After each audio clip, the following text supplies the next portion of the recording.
Good evening and welcome to the Village Board meeting for the Village of Pleasantville. Today is Monday, April 30. If you're watching live on Monday, April 30, you're welcome to call in if you have comments or questions. Our call-in number is 769-1677.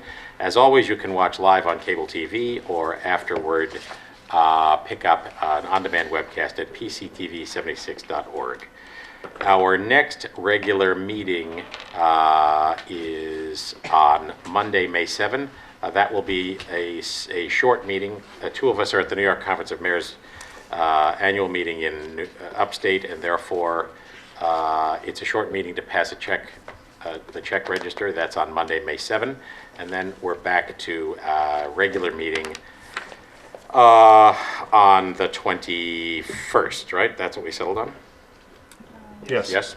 And then Monday, the 28th of May is Memorial Day. So that's our meeting schedule. Brief meeting on the 7th to pass the check register, and then a regular meeting along with a work session before it, again on the 21st. Peter, were we going to have a special meeting for one more check register at the end of May, or no? That was in question if you needed it, right? We would appreciate it. Okay, so what day should that be? We can do Someday the last week of May? Yes. Yeah. Okay. By Wednesday the 30th? Or Tuesday the 29th? What's best? Wednesday the 30th? Wednesday the 30th. Okay. Are we available for a brief meeting? It could be at any time on Wednesday the 30th just to pass a check register. That is okay for me. That's fine for me as well. You want to do it in the morning? I can't do it in the morning. What's a good time for you? Evening, probably. How about you guys? I can do morning. Or well, Nicole can't, so. I can do anything, Okay, anytime Steve. on Wednesday. I can do any time, but I have to be somewhere at 7 o'clock in the evening. 6 At the too high early school. for you? I mean, it's a if I can 15-minute bring meeting. my kids along. Right. Me will be happy to vote on it. How about 6 Okay. 6 p.m.? 6 p.m. is fine. On Wednesday the 30th? Does that work? Okay, brief regular meeting at 6 p.m. on Wednesday the 30th for the purpose of a check register. Then in the month of 6 June. p.m.? Yeah. Then in the month of June, we're back to our regular schedule. The prime purpose of this meeting, which is an additional meeting this month, is to adopt the fiscal year 2018-2019 village budget, about which you've heard quite a bit in the last few weeks. We have finally come to the finish line and are passing it tonight. But before we do that, I had a few announcements to make, which I will keep brief. But for those who are listening, the annual fishing derby up at Nanahagan Pond is taking place on Saturday, May 5 at 10 a.m. So folks can get information from the rec department if they're interested in participating in the fishing derby. Has the bill from Muskie Fish Hatchery come through? I always look for it every year. All right. You know you're in the big city when you get the fish hatchery bill. As we have mentioned before, there's a sports collection day. The folks in the recycling committee will be collecting used sports equipment down at the Henkel's lot. That's the lot near Farrow's Field, just before you enter the DPW yard on Village Lane. Saturday, May 12, between 9 and 3, they'll be collecting sporting goods that you may have and are ready to get rid of. And then on Pleasantville Day, 1 week later, on Saturday, May 19, they'll be in Memorial Plaza giving them away for free. So sporting equipment pickup Saturday, May 12, between 9 and 3. No skis, snowboards, or helmets. Pretty much everything else is fair game. And it's been a tremendous thing every year where almost everything that is gotten rid of by some families the previous week get taken by folks that can use it the following week. A happy occasion to see stuff repurposed. So Pleasantville Day, Monday, May 19. Saturday, May 19. Memorial Day, Monday, May 28. As always, we'll have a ceremony that starts up at BRS at the World War I Monument, a brief parade, and end up with a Memorial Day ceremony down at the war monuments in Memorial Plaza. We hope, unlike last year, it doesn't rain. Farm Market is outdoors again, and they'll be ramping up with their full programs shortly. The Pleasantville Music Festival on July 14 had its announcement party last night. and has announced the lineup. So get yourself to PleasantvilleMusicFestival.com and read all about it. The headliners, the various bands on the other stages have been announced, a few yet to be chosen through the Battle of the Bands that's ongoing. It's a great site, lots of information there, and tickets are available now either online or at the rec center. And then the last thing I had on my list to announce is that we are almost done with some renovations up at the dining area at the swimming pool. I was up there yesterday and took a look. We have a new operator in the concession who is going to have what I think is going to be a really nice menu. We've taken down the fence that's between the eating area and the pool and put up a zigzag countertop sort of dining bar, so you can sit at a countertop and look out at the pool, watch your kids, watch the goings on. No longer that feeling that you're a little bit trapped inside a chain link fence. We extended the eating area by 10 feet, extended another section of pavement by 10 feet over in the area where we've had board games. So some nice improvements down at the pool, and we would very much encourage folks to sign up. Pool enrollment is up and running online. It began a couple of weeks ago, and we encourage everybody to sign up. Other announcements? Just something to add to the announcement about the Pleasantville Music Festival. Some of you may know that one of the things that distinguishes the music festival is that it's a zero waste festival, and that is an effort that is organized each year by Pleasantville Recycles, that gets together a team of volunteers to make that possible, and they are starting their call for volunteers. So if anyone is willing to pitch in for a shift to make that possible, you can contact them through the Pleasantville Recycles website or through the through our own Facebook page as well. Thank you for that. Sounds good. Any other announcements? Nope. All right. Brief, quick meeting, but an important one. Nicole, resolution number 91. Okay. All right. Whereas the village administrator presented a tentative budget for the fiscal year 2018-2019, and whereas a public hearing was duly held on April 9th, 2018 before the Board of Trustees, now therefore be it resolved that the Village of Pleasantville's 2018-2019 fiscal year budget is adopted as follows. General fund expenditures, $16,444,406. 448. I'm sorry. 406, yeah. Okay. Special assessments, 8,630. Omitted taxes, 5,102. Village-wide tax levy is $10,910,458. General fund non-property tax revenues amount to $5,134,216. General fund appropriated fund balance amounts to $390,000. Zero from appropriated capital reserve. The assessed valuation is $117,429,357. Tax rate per thousand assessed valuation is 92.9108. Sorry, I'm having trouble reading for some reason. Which amounts to a tax rate increase of 0.93%. Is there a second? Second. So that storm of numbers adds up to a few points worth making, and then Eric can comment on anything he wants to add. As you all know, the state enacted a tax cap, and that tax cap has a bunch of arcane rules attached to it, but the general idea is that the property tax levy, that is the amount of money we raise from property taxes, can't grow by more than 2%, or the rate of inflation, whichever is lower.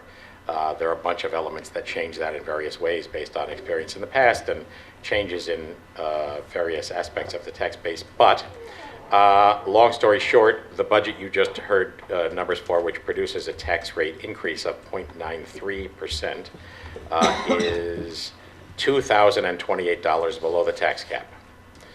Am I still within the white lines, Mary? So what does that mean?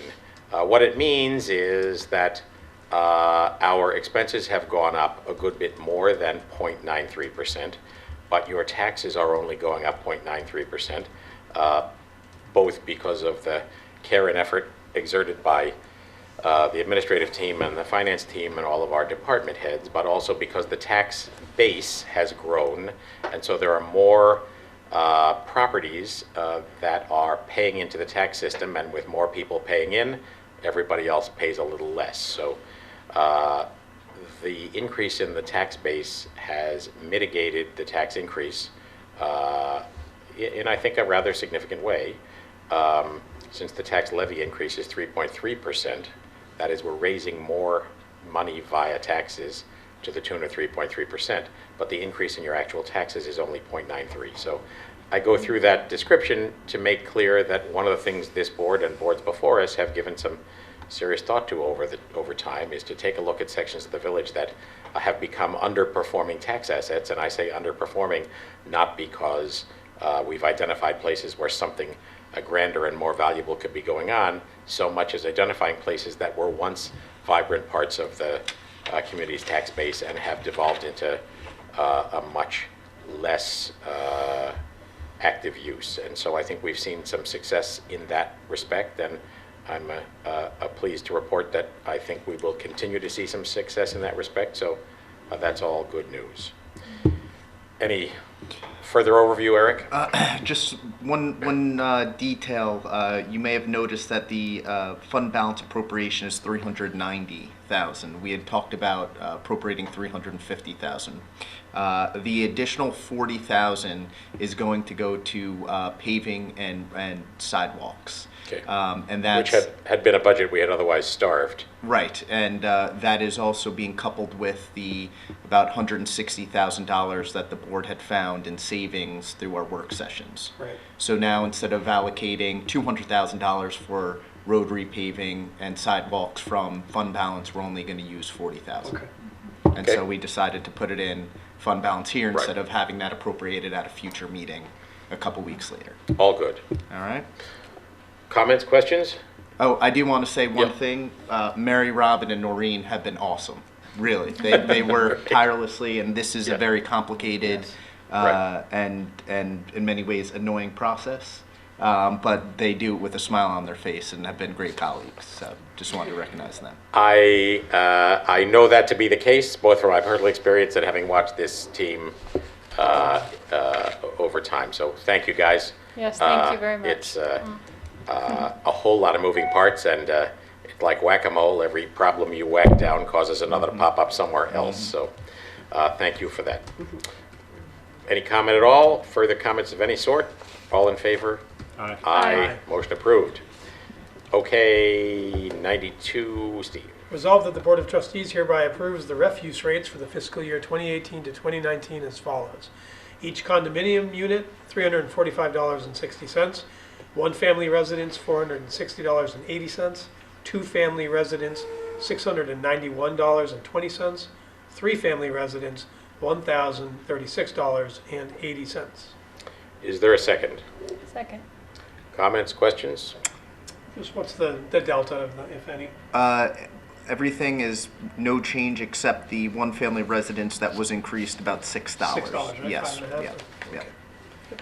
And again, the basis obviously for this tiered rate is that 3 versus 2 versus 1 family residents obviously generate a different amount of garbage.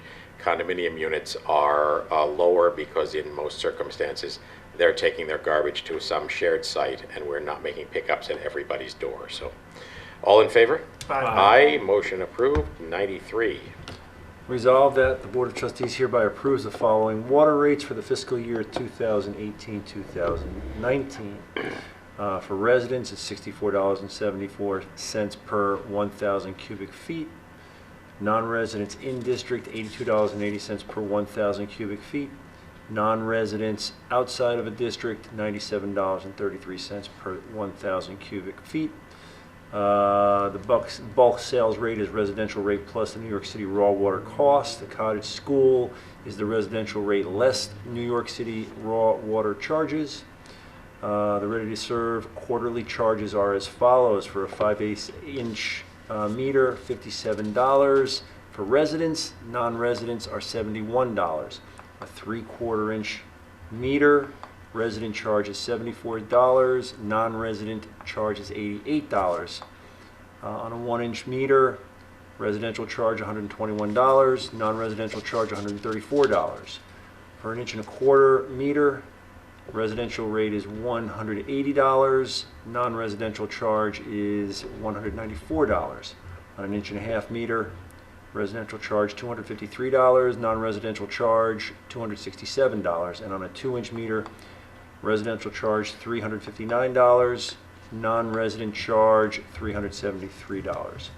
For sprinkler system quarterly charges, for a 4-inch line, residential charge $360, non-resident charge $373. 6-inch line, resident charge $704, non-resident charge $718. On an 8-inch line, resident charge $1,394, and the non-resident charge is $1,408. And on unit dwellings, is that multi-units, multiple units in one structure? I believe Multi-unit so. dwellings? Right, Mary? For unit dwellings, under water rates, it's multiple, yeah. Okay, so UN 4, $387, UN 5, $442, UN 6, $1,035, UN 7, $304, UN 8, $718, UN 10, $414, and UN 11, $272. Is there a second? Second. So that storm of numbers reflects the fact that our water system serves several different constituencies, one of which is residents, but the water system extends in various places outside the edge of the village, and also, as you heard, to some specific institutional users, the Cottage School and Pace University being the prime examples. There are two parts to the bill you get. One is a fixed charge based on the size of your meter and the pipe that serves it, and the other is a demand-based charge for the water you use. So those two numbers together pay for the water you use, which we buy, or our partner in Newcastle buys the water from the New York City water system. It goes through a quite elaborate and quite impressive filtration plant in Millwood that we are part owner of, ends up in Pleasantville, and so these fees provide not only the monies that help us, allow us to maintain the water system and to update it, and to mess up your traffic on Broadway for the next several months as we make an improvement to the water system, but also pay for the water you use. So folks sometimes get confused about those two components, the fixed cost versus the variable cost based on use. Any comments or questions? Just curious if on our resident rate, has that gone up or is it the same as last year? Unchanged. Right. No change there. So, all right, all in favor? Aye. Aye. Motion approved. Is there any further new business? With that, is there a motion to adjourn? So moved. Second? Second? All in favor? Aye. Thank you all. Quick meeting. Again, see you again on the 7th for a brief meeting, and on the 21st back to a regular meeting. Thank you and good night.